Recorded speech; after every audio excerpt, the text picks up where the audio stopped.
نحمده ونصلي على رسول الكريم أما بعد قال الله تبارك وتعالى في القرآن المجيد والفرقان الحميد فأعوذ بالله من الشيطان الرجيم بسم الله الرحمن الرحيم يا أيها الذين آمنوا اذكروا الله ذكرا كثيرا سورة احزاب آیت نمبر 41.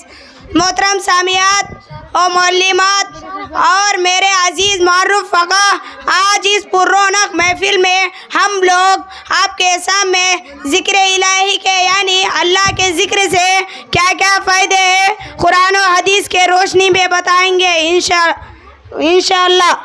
دین اسلام میں ذکر الہی کی بڑی اہمیت حاصل ہے۔ ذکر الہی تعلق باللہ کا بنیادی سبب ہے۔ دعائیں کرنا، قرآن پڑھنا، صبح و شام کے اذکار کرنا، سبحان اللہ، الحمدللہ، اللہ اکبر کا ورد کرنا، یہ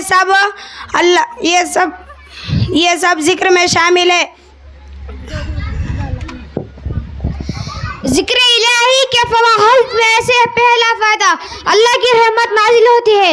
حضرت ابو ہریرہ رضی اللہ عنہ سے مروی ہے کہ اللہ کے رسول صلی اللہ علیہ وسلم فرماتے ہیں کہ جب بھی کچھ لوگ اللہ کے گھروں میں سے کسی گھر میں جمع ہو کر اللہ کی کتاب کی تلاوت کرتے رہے اور اس کو سیکھنا اور سکھانے میں لگے رہتے ہیں تو ان پر اللہ کی سکینت نازل ہوتی ہے اور ان پر اللہ کی رحمت ڈھانپ لیتی ہے اور فرشتے محبت سے گھیر لیتے ہیں اور اللہ تعالیٰ ان کا ذکر اپنے پاس رہنے والے فرشتوں کے سامنے کرتا ہے۔ یعنی یہاں پر ان لوگوں کی فضیلت بیان کی گئی ہے جو لوگ اللہ کے گھروں میں بیٹھ کر کسی جگہ پر اللہ کی ذکر کی مجلس بنا کر بیٹھے تو اس مجلس میں فرشتے نازل ہو کر انہیں محبت سے گھیر لیتے ہیں اور اللہ تعالیٰ کی رحمت اور سکینت نازل ہوتی ہے۔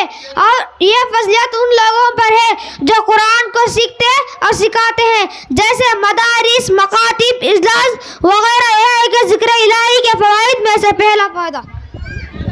ذکر الہی کے فوائد میں سے دوسرا فائدہ اللہ تعالیٰ ذکر کرنے والوں پر فخر کرتا ہے۔ معاویہ بن ابو سفیان رضی اللہ عنہ فرماتے ہیں کہ رسول صلی اللہ علیہ وسلم ایک دفعہ اپنی صحابہ رضی اللہ عنہ کے پاس تشریف لائے تو آپ صلی اللہ علیہ وسلم نے دریافت کیا یہاں کیوں بیٹھے؟ تو لوگ بول پڑے اسلام کی نعمت ہدایت پر جو اللہ نے ہمیں عطا کیا ہے، اللہ کا شکر اور اس کے حمد و تعریف یہاں کر رہے ہیں۔ تو آپ صلی اللہ علیہ وسلم نے فرمایا کیا ایسا ہی ہے؟ تو لوگوں نے کہا اللہ کی قسم صرف اس لیے بیٹھے۔ تو رسول صلی اللہ علیہ وسلم نے کہا میں تمہیں الزام نہیں لگا رہا ہوں، بلکہ واقعہ یہ ہے کہ ابھی جبرائیل علیہ السلام آ کر مجھے بتایا کہ اللہ تعالیٰ اپنی فرشتوں کی موجودگی میں تم پر فخر کر رہا ہوں۔ یہ ہے ذکر الہی کے فوائد میں سے دوسرا فائدہ۔ ذکر الہی کے فوائد میں سے تیسرا فائدہ دل کو سکون و اطمینان حاصل ہوتا ہے۔ اللہ تعالیٰ قرآن میں سورۃ الرعد آیت نمبر 28 میں ارشاد فرماتا ہے الذین آمنوا وتطمئن قلوبهم بذکر اللہ الا بذکر اللہ تطمئن القلوب۔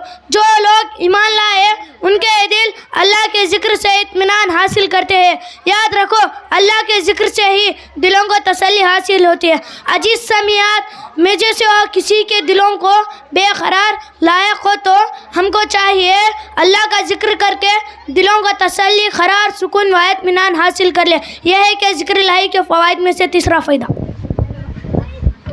ذکر الہی کے فوائد میں سے چوتھا فائدہ گناہ معاف ہو جاتے اور نیکیوں میں بدل دیے جاتے ہیں۔ جب بھی کوئی قوم اللہ کا ذکر کرنے بیٹھتی ہے، جب رخصت ہونے لگتی ہے تو انہیں کہا جاتا ہے اٹھو، جب کہ اللہ نے تمہارے گناہوں کو بخش دیا ہے اور تمہارے بدیوں کو حسنات سے بدل دیا گیا ہے۔ میری دینی اسلام میں اور بہنوں، اللہ کی ذکر کرنے کی کتنی بڑی فضیلت ہے کہ ہمارے گناہوں کو معاف کیا جاتا ہے اور ساتھ ساتھ ہمارے گناہوں کو نیکیوں میں بدل دیا جاتا ہے۔